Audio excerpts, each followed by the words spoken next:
प्यारे साथियों जोहार। आप सभी के बीच में जो दो तीन बात को लेकर के जो चर्चा का विषय बना हुआ है उसी को लेकर के मैं आज आप सभी के साथ जुड़ रहा हूं और एक एक करके सबको क्लियर करूंगा। आप लोग इस विषय को लेकर के जो फ़ोन भी कर रहे थे वो सारी चीज़ें यहाँ क्लियर हो जाएगी। पहला चीज़ है कि स्टे जो लगा था उसके बाद भी डीबी हो रहा है। इस पर जो आप लोगों का कमेंट भी आ रहा था, क्वेश्चन भी आ रहा था, उसका मतलब भी समझाएंगे। डीबी का क्या कोई बड़ा इम्पैक्ट पड़ेगा रिजल्ट से संबंधित या फिर हमारे निर्णय से संबंधित, इस पर बात करेंगे।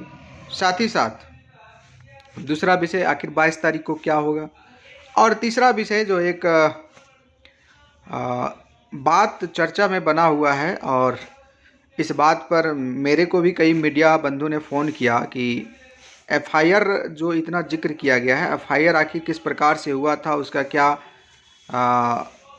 योगदान रहा है सुनवाई के दौरान, वो सारी चीज़ें पर हम बात करेंगे। सबसे पहले बात करते हैं डीवी, जो डॉक्यूमेंट वेरिफिकेशन चल रहा है वो फाइनल रिजल्ट से संबंधित उसका कोई लेना देना नहीं। आप बोलेंगे क्यों सर?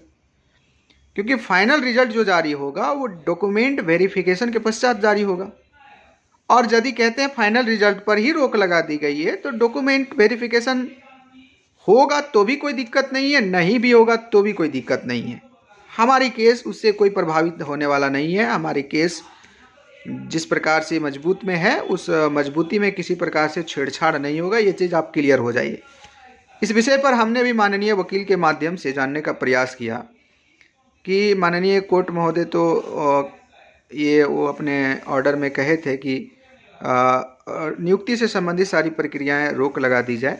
तो बाद में जब ऑर्डर निकल करके आया तो वकील जी ही बताए कि डीवी चूँकि फाइनल नियुक्ति से परे की चीज़ है, इसलिए परे है क्योंकि डीवी के बाद ही सिलेक्शन होगा, नियुक्ति होगी, तो ऐसे में इससे घबराना नहीं है।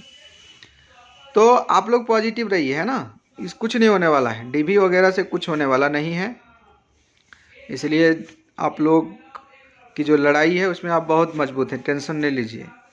और एक बात और भी क्लियर कर दूं, माननीय न्यायालय जो है ये चीज़ समझ चुका है। ये चीज़ें उनको समझ में आ गई है कि खेला हुआ है। खेला यदि नहीं हुआ रहता तो इतने दिन तक एफआईआर के बाद भी कार्रवाई नहीं हुई तो इस पर चिंता न्यायालय नहीं जाहिर करता और उसके जो वकील थे उनको एकदम बेहतरीन बातों से उनका धुलाई नहीं होता। हालांकि बात करेंगे एफआईआर पर, जब बात करेंगे उसका महत्व को। दूसरा जो आपके माइंड में जो क्वेश्चन चल रहा होगा, सर 22 तारीख को क्या होगा? तो 22 तारीख को वही होगा जो आप अपेक्षा रख रहे हैं, इसलिए पॉजिटिव रहिए। सिर्फ और सिर्फ आप सभी से जो आह्वान किया गया है पिटिशनर को लेकर के, उसमें आप सभी को बहुत पॉजिटिव होकर के, सकारात्मक होकर के आपको उसमें अपनी भागीदारी सुनिश्चित करनी है, अपने दोस्तों की भागीदारी सुनिश्चित करनी है और अधिक संख्या में पिटिशनर फाइल करना है। इस विषय से संबंधित किसी भी प्रकार से नेगेटिव थॉट्स आपके माइंड में आएंगे या फिर कोई नेगेटिव थॉट्स भर रहा है आपके माइंड में, आपको भटकाने की कोशिश कर रहा है, तो आप यदि आप तो मजबूत होंगे, आपको सारी चीज़ें सच्चाई से पता, सच्चाई से रूबरू होंगे, तो आप जनरली डिमोटिवेट नहीं होंगे, ना ही आप भटकेंगे। लेकिन किसी भी प्रकार से माइंड में संशय आए तो डायरेक्ट वकील से बात करनी है ना। वकील से डायरेक्ट बात कीजिएगा, उनको पूछिएगा कि पिटिशनर का क्या इंपॉर्टेंस है और अधिक संख्या में पिटिशनर होने से क्या इसका इम्पैक्ट होगा, वो क्लियर कर देंगे आपको। मैं क्लियर कर देता हूं, अधिक संख्या में पिटिशनर बनने से फ़ायदा ये होगा कि जिस दिन हम लोगों का सुनवाई है, मामला उसी दिन रफा दफा हो जाएगा, मामला हमारे पक्ष में मतलब हो जाएगा, फैसला हमारे पक्ष में आ जाएगा। इसलिए पिटिशनर में इस बार आप सभी को पॉजिटिव होकर के आगे आना है। इस बार आगे नहीं आए तो फिर दिक्कत हो जाएगी। अब तीसरा बात करते हैं कि एफआईआर से संबंधित जो चीज़ें वायरल हो रही उससे संबंधित बात करते हैं।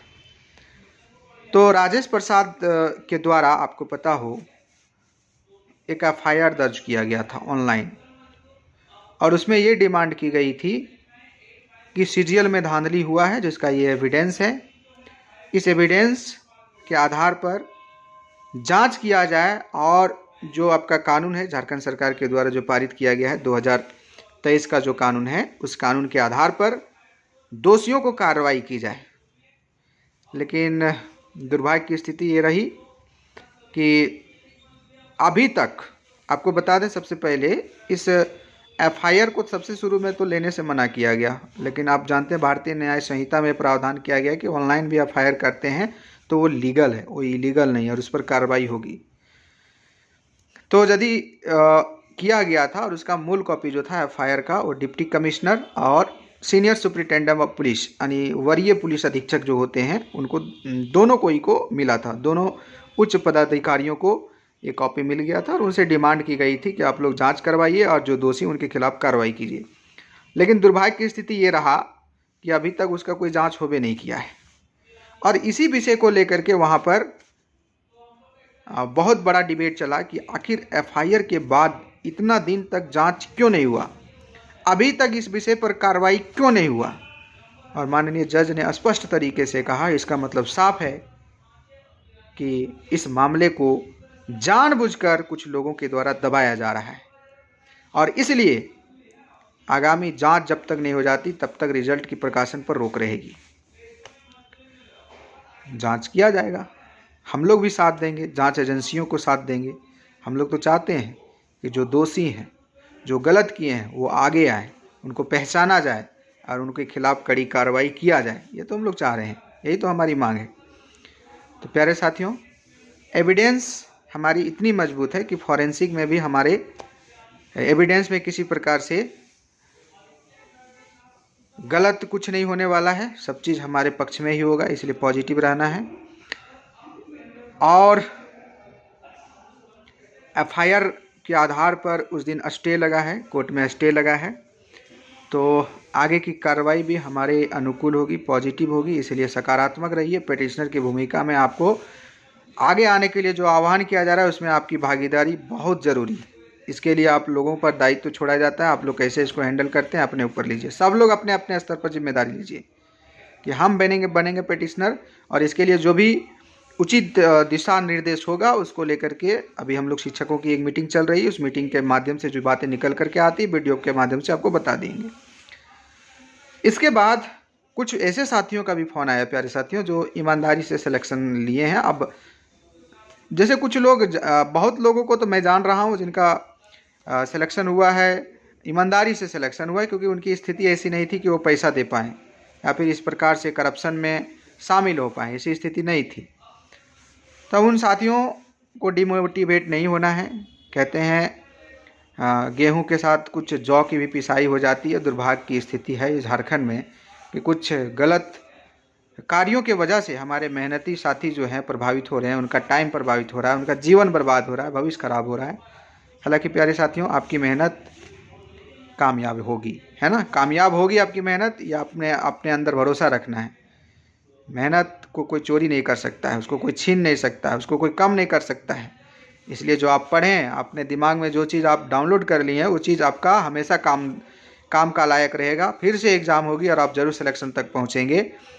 और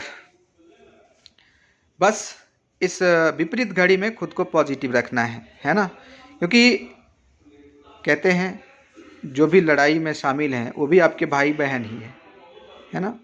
तो एक भाई बहन कहाँ तक खुश हो सकता है कि एक भाई को नौकरी हो जाए और दूसरा भाई गरीब रहे? ऐसा कहीं पर आप देखें कि दोनों, फिर एक सच्चा भाई जो है खुश हो जाए, जिसको नौकरी हो रहा है वो खुशी हो जाए? ऐसा नहीं। सच्चाई, यदि रिश्ते में सच्चाइयाँ हैं और वो जो कहते हैं पारिवारिक बंधन से बंधे हैं, पारिवारिक मूल्य भरा पड़ा है, तो ऐसे में वो खुशी खुशी नहीं रह जाता है। इसीलिए हम लोग चाहते हैं जितने भी मेहनती साथी हैं सबका सिलेक्शन हो, और जो लोग मेहनत नहीं करते हैं वो हमेशा बाहर रहें, हमेशा नौकरी से बाहर रहें। ये हम लोग की अपेक्षा है प्यारे साथियों, और इसी के बलबूते हम लोग इस झारखंड को आगे बढ़ा सकते हैं, क्योंकि मेहनती लोगों के अंदर एक अलग प्रतिभा होती है, एक अलग उनका अप्रोच होता है, दृष्टिकोण होता है, एक अलग नज़रिया होती है। और ऐसे लोगों को जब नौकरी में लाया जाएगा, वैकेंसी के माध्यम से इन सभी का बहाली होगा, तो डेफिनेटली हमारा जो पिछड़ा राज्य जो झारखंड है निश्चित तौर पर तीव्र गति से आगे बढ़ेगा। और कब तक हम लोग पीछे रहेंगे, कब तक झारखंड की सूची में नाम अंतिम पायदान पर शामिल होता रहेगा, है ना। हम सभी का दायित्व है इसको आगे ले जाना है। और आने वाले जो भी वैकेंसी है, एग्ज़ाम है, उन सभी में करप्शन फ्री सिलेक्शन करवाना है, करप्शन फ्री बहाली करवाना है। इसके लिए ये सीजीएल की लड़ाई जीतना बहुत ज़रूरी है। और इस लड़ाई में आप सभी से जो आह्वान किया गया है, उम्मीद है आप लोग सहयोग करेंगे और निश्चित तौर पर हम लोग अपने एम तक पहुंचेंगे और आने वाले पीढ़ियों को एक बेहतर झारखंड का माहौल तैयार करके देंगे। इस दिशा में हम लोग आगे बढ़ेंगे। चलिए, ऑल द बेस्ट, सभी को जोहार और सभी को जय हिंद। Thank you.